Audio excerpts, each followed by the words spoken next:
Welcome to this short talk about public health contact tracing. In this second part, we're looking at how to control and contain COVID.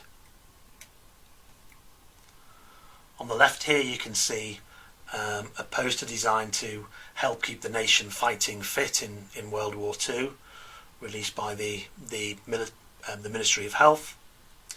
And you can see a chap, quite unwell chap, in an enclosed space who's coughing or sneezing. You can see the people in the train compartment with him are leaning away and looking a bit annoyed. You can see the logo, coughs and sneezes spread diseases, trap the germs by using your handkerchief. So not much has changed. Coughs and sneezes really do spread diseases, and everybody's grandmother already knew all of this in 1948. So the key way of trying to contain and control COVID is to break the chain of transmission, to stop one person spreading the infection to somebody else. And you can see the people leaning away in the train carriage are keeping their distance. You can see at the bottom the current advice for containing coronavirus from NHS Inform: wash your hands, use a tissue for coughs and sneezes, and avoid touching your face. So we already have an effective intervention for COVID. We know that washing your hands with soap and running hot water kills COVID. We know that if people catch their coughs and sneezes with disposable tissues and dispose of them carefully, we can prevent spread that way.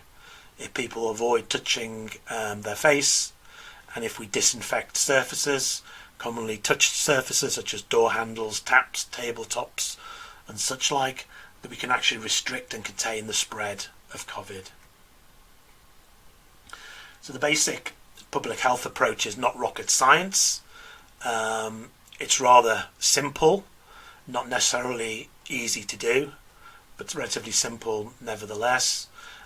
It's not as complex, for example, as correctly using PPE, personal protective equipment of face masks, gloves, aprons and goggles, because as well as having those available, people need to be trained and correctly know how to put this equipment on, and particularly importantly how to take it off and not contaminate themselves in removing PPE.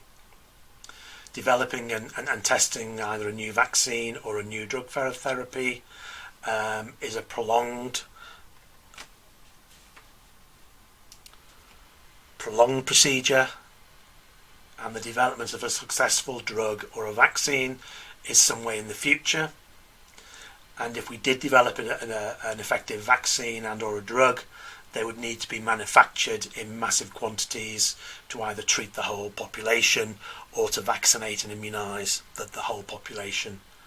So what we have at the moment in dealing with the COVID pandemic and epidemic in Scotland is actually the public health containment of the virus.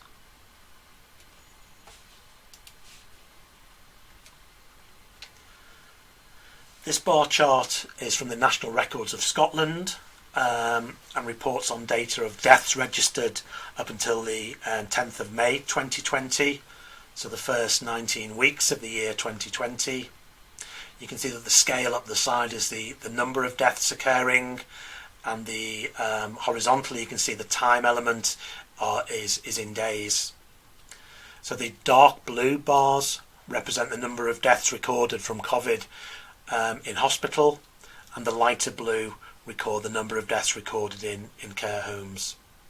So if we focus on the dark blue initially, we can just about see that COVID deaths in hospital peaked on the 6th of April, and after that declined, maybe not in a consistent manner, a bit up and down, but nevertheless we can see a gradual decline in the number of hospital deaths. And we can also see reflected by the lighter blue, which is the deaths in care home, we can see that over time the proportion of deaths attributable to care homes became much larger, and so that as of the 30th of April there were more deaths being reported from COVID in care homes than were being reported in hospital. So less clear that we're coming down with deaths overall. It appears that we might be. We certainly appear to have reached the plateau for several weeks now, and probably with a decline in COVID deaths. So the public health approach, the national approach of a full lockdown, has been successful in containing, in flattening the curve, and probably in overall leading to a reduction in further deaths from COVID. So that's the current situation in Scotland. So we currently have no effective vaccine or drug treatment to prevent the spread or the transmission of COVID. So we need to break that chain of transmission. And there's several ways that this transmission can be stopped and broken: by people washing their hands more frequently, by people avoiding touching their faces, by keeping away from people who are unwell, keeping away from people who have coughs and sneezes, by catching coughs and sneezes in disposable tissues and carefully throwing them away, by general physical distancing, so keeping 2 meters away or more from other people, by self-isolation or quarantine of people who have symptoms suggestive of COVID, of people who have tested positive for COVID actually have the infection with the virus, and close contacts of people who've either been symptomatic or have tested positive for COVID. We can also frequently disinfect surfaces, flat surfaces, taps, door handles, commonly touched surfaces on which the virus can survive for several hours.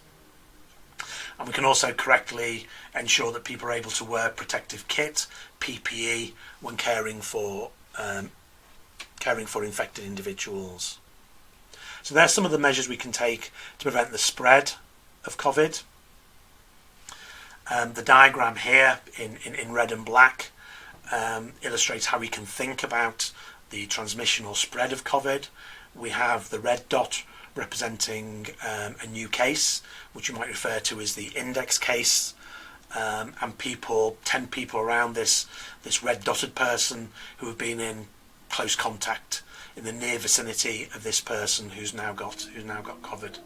So contact tracing is an organised approach in responding to new cases of COVID. Infection with the coronavirus, COVID disease, is a notifiable disease in Scotland. And the way this is practically done is when a sample, a swab, tests positive in the lab, then public health in that region is informed that one of their residents has tested positive, so it's notified that way. And the approach of contact tracing is to test, to trace, and to isolate people. And the way that is done is by carefully interviewing the case, the index case, in quite a bit of detail to identify contacts, close contacts who've potentially been exposed to the COVID virus. So having spoken to the case, identified contacts, we then need to speak to those contacts to advise them about self-isolation, because they're at risk of having acquired COVID from somebody else, and to also ask them about whether they have any symptoms that may be related to COVID. And we can offer those contacts testing, a nose and throat swab, if they report having symptoms that can be related to COVID.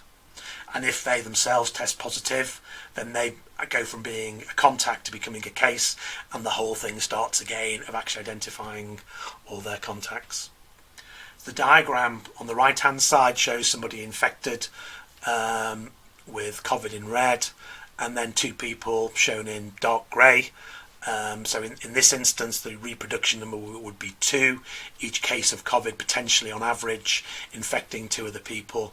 So you can see quite quickly how one person infects 2 people, they then infect another 4 people, those people infect another 8, then we have another 16, and then we have a total of 32. So within a couple of steps, a couple of stages, we actually have 32 people now all infected with COVID. So if we can nip it in the bud, if we can quickly identify contacts and we can isolate contacts, advise them to self-isolate, then we can prevent them spreading it to other people. And so the more contacts that we can identify and we can break these chains of transmission, the greater impact that will have on the spread of COVID. We need to say a little bit about testing for COVID. So testing for COVID in Scotland is primarily through PCR, polymerase chain reaction test, and this is a nose and a throat swab which is taken usually within the first 7 days of symptoms and the first 7 days of infection. And what the test detects is the viral nucleic acid from the virus, the RNA. But unfortunately, the virus can no longer be active, or the virus can essentially be being killed by the body's immune system, but we can still detect with this test the nucleic acid for up to 6 weeks later. So people have had an infection can actually remain positive on this test for up to 6 weeks. We also have an issue that people who actually have COVID can test negative. This is referred to as a false negative result. So the test result is falsely negative. They actually have infection with the virus, but possibly because the swabbing wasn't vigorous enough, either at the back of the nose or the back of the throat, that the virus was actually there, but the swab did not pick it up. And we also have the challenge of somebody who tests positive but doesn't have any symptoms. And in that situation, it's unclear if, because they've tested positive, does that mean they've now got active infection with COVID, but either they're going to be asymptomatic and not have any symptoms at all, or they're pre-symptomatic and they're going to develop symptoms in the next few days, or is it just reflecting the fact that within the previous 6 weeks they were exposed to COVID and had infection with COVID, but are actually completely recovered and are not at risk of spreading it to anybody else? So interpreting the result of a test is not always straightforward. In grey are the other 2 tests that will likely to become available for COVID in the future. So the first is a serology or an antibody test, and these sort of tests detect immunoglobulin, antibodies, IgM and IgG, and the body's immune response is an early antibody, an immediate antibody response to an infection, which is IgM. So the body produces relatively high levels of IgM to fight off an infection in the early stage of an infection, but that disappears quite rapidly. And then there's a slower antibody response, a later antibody that appears called the IgG, immunoglobulin G antibody, and that tends to develop later, but it tends to persist for much longer. And it's this IgG test that there will be interest in, of if people with high levels of IgG, will that then mean that they're immune to further infection with COVID, and we don't currently know that. So the antibody tests, when and if they become available widely, would be a blood sample test. They're commonly used to determine the level of immunity in the population. You may have heard of the concept of herd immunity, what proportion of the population has been exposed to COVID and now has antibodies, now has some immunity against it. And also possibly as a way of people demonstrating that they've had a previous infection and are immune. The third test is an antigen test. This is a nasal swab, and these tests detect a unique surface protein, a protein on the surface of the virus. Now, such tests, antigen tests, are potentially very much quicker and cheaper than the PCR test, but they tend to be more unreliable. They're prone to being unreliable.